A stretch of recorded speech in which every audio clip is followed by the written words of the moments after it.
Have you ever been in a room full of people, laughing, talking, and felt completely, utterly alone? Like there's an invisible wall between you and someone you care about. You can feel it. A chill in the air that no one else seems to notice. A tension in their smile that doesn't quite reach their eyes. You replay your conversations, looking for what you did wrong, wondering why you feel so drained, so small after spending time with them. You tell yourself you're being paranoid, too sensitive. You make excuses for them. They're just stressed. They didn't mean it that way. But your gut, your soul, knows something is wrong. What if you're not imagining it? What if that hollow feeling in your chest after you see them is a real warning? A signal that you are the target of a hidden, silent animosity from someone you trust.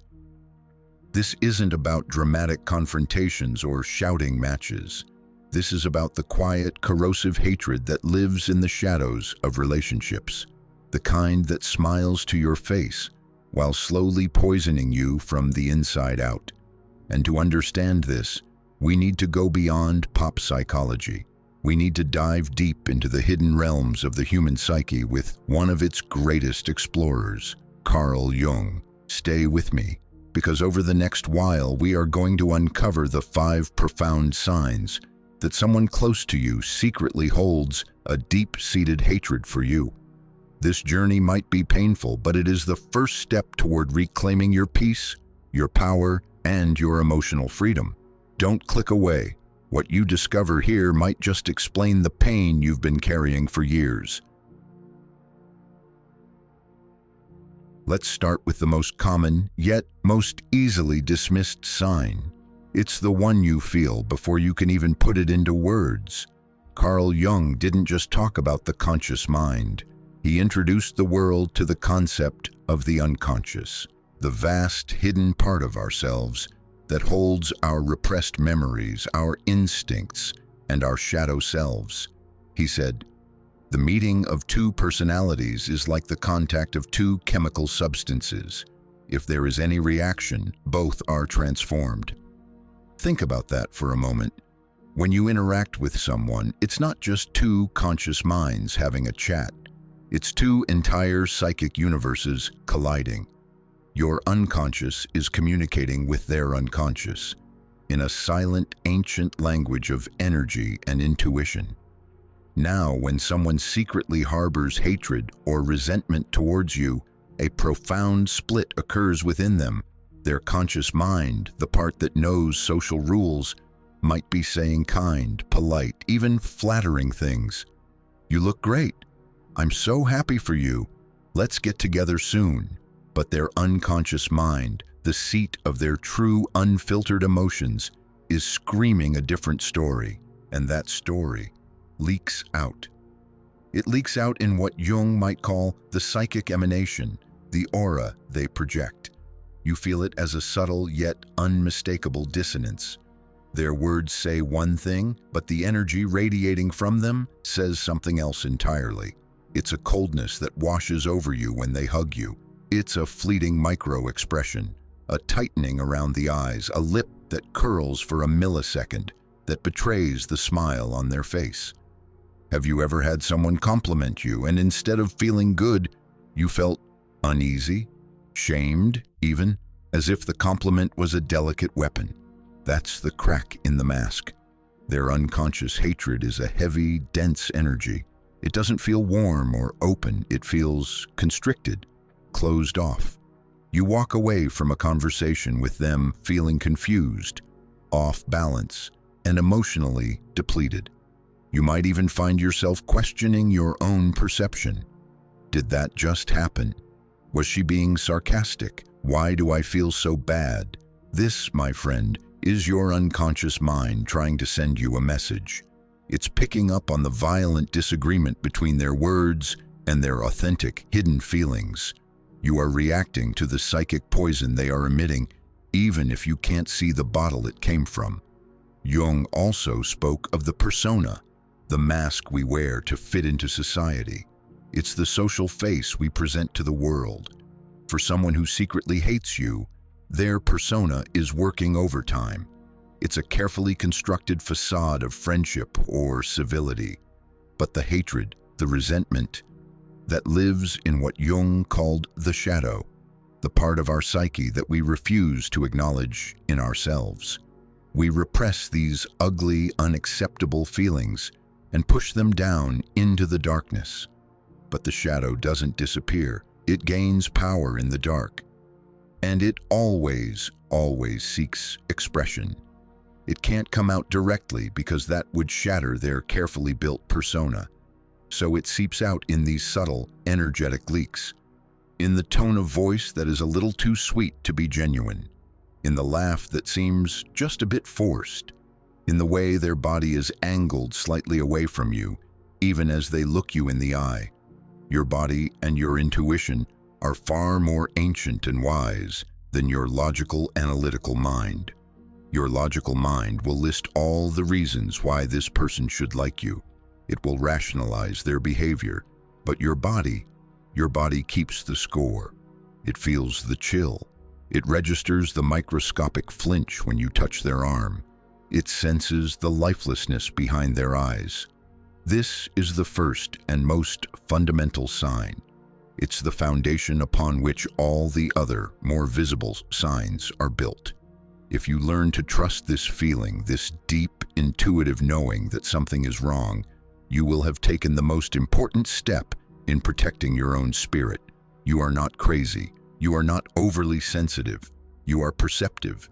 You are picking up on a truth that exists just beneath the surface of polite conversation. A truth that the person themselves may not even be fully aware of because it resides in the shadowy depths of their own unconscious. Acknowledging this dissonance is painful. It means admitting that a relationship you value is not what it seems, but ignoring it is like ignoring a small, constant drip of water in your basement.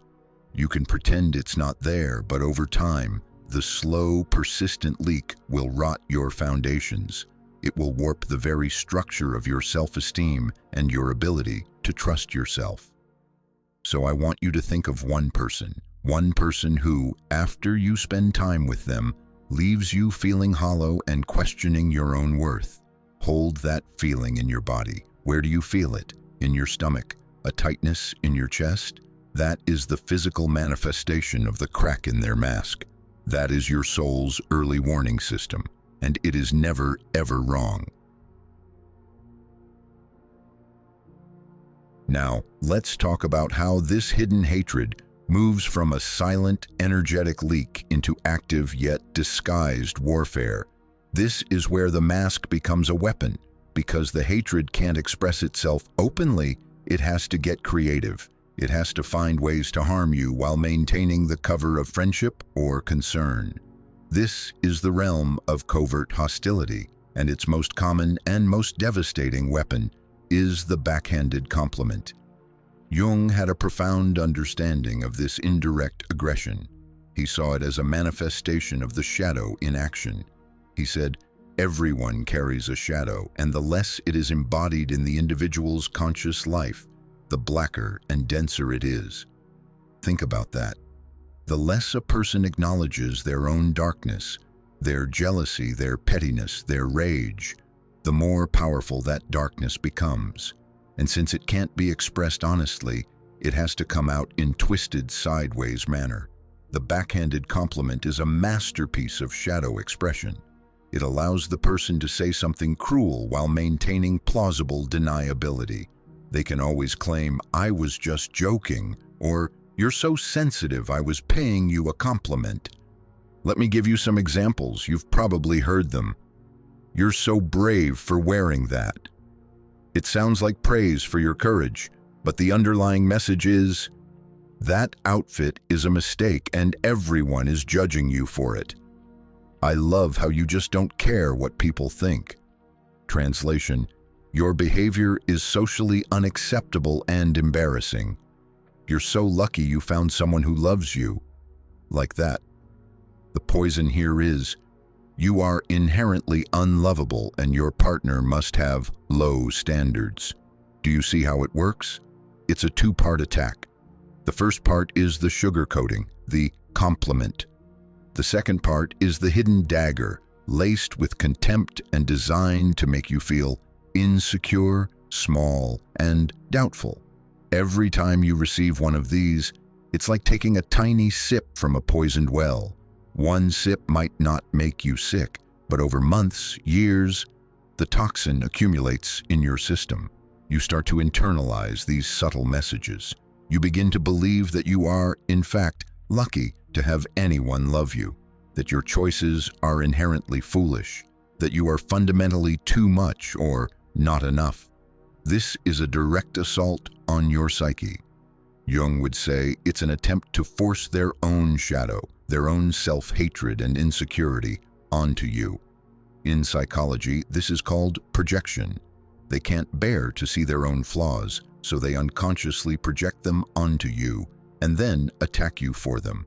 When they say, "You're so sensitive," what they are often really saying is, "I am filled with a rage and fragility that I cannot handle, so I will make you the fragile one."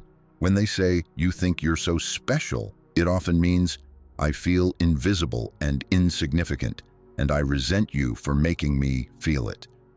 The compliments are never pure. They always carry a sting, a subtle devaluation. They are designed not to build you up, but to keep you in your place, to ensure you don't feel too confident, too successful, too happy. Because your light threatens their darkness, your success holds up a mirror to their own failures and inadequacies, and their shadow cannot tolerate it. This is why you feel so drained after an interaction with them. You have been in a silent battle. Your spirit has been fighting off tiny, invisible arrows all afternoon. You've been constantly monitoring yourself, trying to figure out the hidden meaning in their words, defending yourself against attacks that were never openly declared. It's a psychological guerrilla war. There are no front lines, no clear enemies, just constant low-grade anxiety and a creeping sense of worthlessness. And the most insidious part, you often find yourself seeking their approval even more. You think, if I can just get a real, pure compliment from them, then I'll know I'm okay. But that pure compliment will never come, because the well is poisoned. The source itself is toxic. Their hidden hatred ensures that any praise they give is always mixed with a contaminant, ensuring you never get the full nourishment of genuine admiration. You are kept in a state of perpetual hunger, always coming back to the poisoned well, hoping this time the water will be clean. But it never is. So I want you to do a quick inventory. Think about the compliments you've received from this person in your life. Do they make you feel expanded, joyful, and seen? Or do they make you feel contracted, confused, and slightly ashamed? Your body knows the difference. A genuine compliment feels like a warm embrace. A backhanded compliment feels like a pinprick. It's small, it's sharp, and it leaves a mark. Start paying attention to the feeling you have after the words are spoken. The words themselves can be clever and deceptive, but the feeling they leave in their wake, that is the truth. That is the shadow revealing itself. We've talked about what they do, the leaky energy, the poisoned words. Now let's talk about what they don't do. This is perhaps the most soul-crushing sign of all, because it attacks our most fundamental human need, the need to be seen, to be felt, to matter. This is the sign of emotional withholding. Imagine you're in a room with this person. You're sharing something vulnerable, a dream you have, a fear that's been keeping you up at night, a great success you're proud of. You are offering them a piece of your soul, and you are met with nothing. Not with anger, not with criticism, but with a profound, echoing emptiness, a blank stare, a quick change of subject, a generic non-committal response like, "That's nice," before they look at their phone. It's as if you spoke into a void. Your words, your feelings, your experience simply vanish without an echo, without acknowledgement. This is not a simple case of someone being a bad listener. This is an active, passive-aggressive strategy. It is the weaponization of absence. Carl Jung understood that within the psyche there is what he called the archetype of the mother. This isn't just about our actual mothers. It's a universal symbol of nourishment, containment, and unconditional acceptance. It is the psychic space that says, "You are here, you exist, I see you and I hold you." When someone secretly hates you, they actively withdraw this energy. They become an anti-container. They create a psychic black hole where your emotions go to die. You share your joy and they diminish it with their lack of response. You share your pain and they offer no comfort. You achieve something great and they are conspicuously absent from the celebration. This is a form of emotional abandonment, and it is devastating because it makes you feel insane. You think, "I just shared my heart. Why do I feel more alone than I did before I spoke?" Jungian analyst Marie-Louise von Franz once wrote, "When the archetype of the positive mother is not constellated, one feels homeless in a most terrifying way." And that's exactly what this feels like. You feel homeless in the relationship. There is no shelter there, no warmth, no nourishment, just a cold, empty space where connection is supposed to be. This is often manifested in the silent treatment, but it's not the silent treatment of a heated argument. It's a cold, calculated, indefinite withdrawal. It's a way of saying, "You are not important enough for me to engage with. Your existence is an inconvenience to me. You are punishable by my absence." They don't need to say they hate you. Their silence screams it. You will find yourself working overtime to fill that void. You'll talk more, try to be funnier, share more vulnerable stories, all in a desperate attempt to elicit a genuine human response from them, to get a flicker of recognition in their eyes, to feel that you exist in their world. But it's like trying to fill a bucket with a hole in the bottom. You will pour and pour and pour your emotional energy into them, and you will never, ever get filled back up. This is by design. Their withdrawal makes you desperate. Your desperation gives them power and control. They become the gatekeeper of the validation you so desperately crave, and they enjoy watching you beg for scraps at the door. This dynamic is a perversion of the natural flow of human relationship. In a healthy relationship, there is a reciprocal exchange of energy. You give, you receive. You see, you are seen.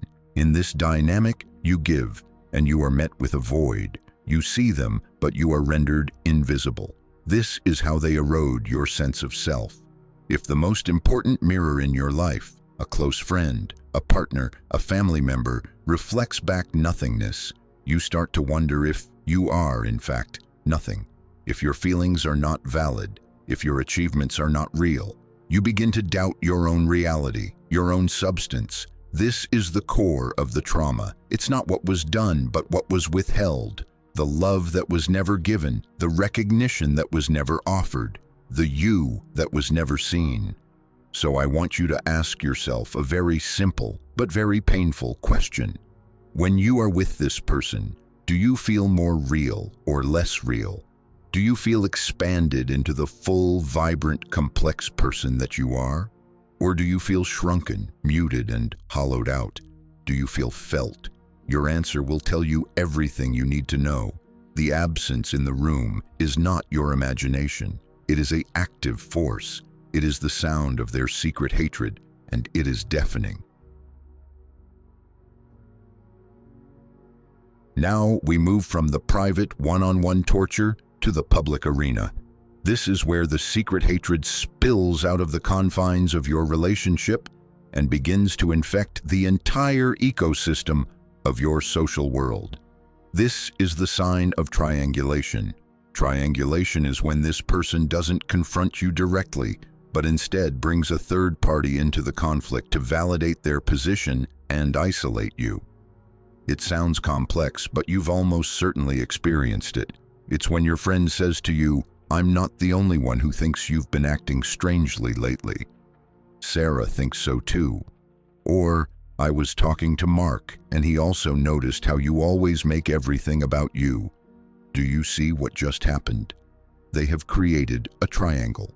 You, them, and a mysterious, unnamed everyone else who agrees with them. They have recruited an invisible army to stand against you. This is a classic shadow tactic. The person feels weak and small in their hatred alone.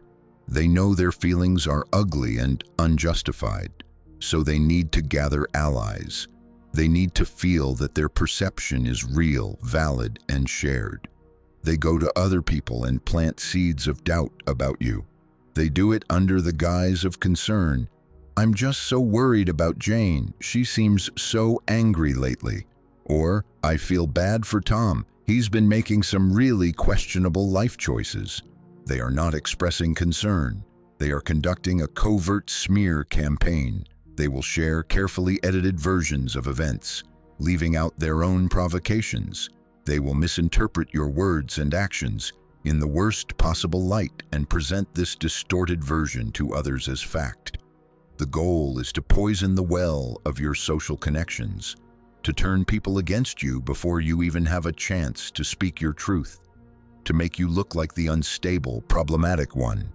And the most brilliant, diabolical part, they often do this while maintaining a perfectly friendly face to you. They will still smile at you, still make plans with you, all while they are systematically destroying your reputation behind your back. This creates a profound and terrifying sense of gaslighting. You start to notice that mutual friends are acting coldly towards you. You get uninvited from things. You see whispered conversations that stop when you enter the room. But when you ask this person if anything is wrong, they look you right in the eye and say, "Of course not. Everything is fine. You're just being paranoid." So you are left in a nightmare. You feel the social ostracization, but you can't find the source. You have no proof, only a growing sense of dread and isolation. You begin to question your own sanity. Am I the problem? Is there something wrong with me that I can't see? This was something Jung understood deeply. He spoke about the collective shadow, the dark, rejected aspects of an entire group. The person who secretly hates you is often acting out a collective shadow dynamic. They become the mouthpiece for the unspoken judgments and resentments of the group, making you the scapegoat. You become the carrier of all the negativity that the group doesn't want to acknowledge in itself. And by uniting against you, the group creates a false sense of purity and cohesion. We are the good, sane ones. You are the problem. This is an ancient tribal form of psychological violence. It is spiritual murder by 1,000 cuts. You are not just dealing with one person's hidden hatred anymore. You are dealing with a web of manipulated perceptions, a wall of silent judgment, a chorus of voices that you can't even hear, all singing a song of your inadequacy that was composed by one person. The pain of this is unimaginable unless you've lived it. It is the pain of being exiled from your own tribe. It is the deep, primal fear of being cast out and left to die alone. And the person who started it all gets to sit back and watch the show. Their own hidden hatred now validated and amplified by the group. Their shadow has successfully recruited an army. If you find yourself suddenly on the outside of a social circle, with no clear explanation, look for the triangulator. Look for the person who speaks to you with a smile, but whose eyes are constantly scanning for weakness. The person who always seems to be in the middle of every drama, yet never gets their hands dirty. They are the puppet master, and you have been cast as the villain in a play you didn't even know was being staged. We've explored the signs they exhibit, the energy, the words, the absence, the social manipulation, but the most important evidence, the ultimate proof that this hidden hatred is real and damaging, is not in them. It's in you. It's in how you change when you are in their presence. This is the final and most heartbreaking sign. the slow, systematic shrinking of your own spirit. Carl Jung's entire life's work was about the journey toward individuation, the process of becoming the unique, whole, and authentic individual you were meant to be. It's about integrating all parts of yourself, even the shadow, into a cohesive, powerful self. A relationship with someone who secretly hates you is the absolute opposite of individuation. It is a process of disintegration. It is a systematic attack on your authenticity. Think about who you are when you are at your best, your most joyful, spontaneous, creative, and confident self. Now think about who you are when you are around this person. Do you become quieter? Do you second-guess your opinions before you speak? Do you laugh less? Do you hide your excitement about your passions because you know they will be met with indifference or a subtle put-down? Do you find yourself editing your personality, making yourself smaller, less colorful, less you, in order to avoid triggering their subtle criticisms or their cold withdrawal? This is the clearest sign of all. You are contorting yourself into a shape that you hope will be acceptable to them. You are sacrificing your true self on the altar of their conditional regard. Jung said, "The privilege of a lifetime is to become who you truly are." The person who secretly hates you is actively denying you that privilege. They are making it unsafe for you to be who you are. You start to lose touch with your own instincts. You stop trusting your own feelings because they have been consistently invalidated. You begin to believe that your desire for connection is needy, that your boundaries are aggressive, that your success is arrogant. Your vibrant, multifaceted personality gets sanded down into a dull, inoffensive nub. You become a ghost of yourself. This is not an accident. This is the goal. Their hidden hatred cannot tolerate your light. Your authenticity is a constant living reproach to their inauthenticity. Your wholeness highlights their brokenness, so they must dim your light. They must break you down, not necessarily because they are evil, mustache-twirling villains, but because your very existence as a full and happy person is a threat to the fragile prison of their own persona. Your shrinkage makes them feel bigger. Your silence makes their voice sound louder. Your self-doubt confirms their own misplaced sense of superiority. Look at the evidence within you, the constant anxiety before you see them, the mental rehearsal of conversations trying to anticipate and avoid their subtle jabs, the exhaustion after you part ways, an exhaustion that isn't about activity, but about the immense psychic energy it takes to hold your true self in check. The loss of your hobbies, your passions, your friendships, because you've been pouring all your energy into managing this one impossible relationship. The hollow feeling in your chest that whispers, "This isn't me. Who have I become? This is the cost. This is the price you pay for their secret hatred. You pay for it with pieces of your own soul. You are literally giving yourself away, bit by bit, to someone who will never, ever value the sacrifice." Recognizing this is the turning point. The pain of staying the same, of continuing to shrink, must finally become greater than the fear of change, the fear of setting a boundary, the fear of walking away, the fear of their reaction, or the reaction of the social circle they may have poisoned against you. But I need you to hear this and hear it clearly. The you that you are sacrificing, your true, authentic, beautiful, messy, brilliant, creative, powerful self, is worth more than any relationship, any friendship, any family tie. That self is your birthright. It is the masterpiece you were put on this earth to become. And no one has the right to demand that you lock it away in a dark room to make them feel more comfortable. The journey back to yourself begins with this one painful acknowledgement. In the presence of this person, I disappear. And then you must make the most courageous decision you will ever make. You must choose yourself. If you recognized yourself in this video, if you saw the face of that person in your mind, I need you to know something. You are not alone. The pain you feel is real, the confusion is valid, and the exhaustion, that deep, bone-tired exhaustion, is the sign of a spirit that has been fighting a long, silent war. This isn't about blaming them or becoming consumed by hatred yourself. This is about seeing the truth with clear eyes, so you can stop the bleeding, so you can stop pouring your precious energy into a black hole.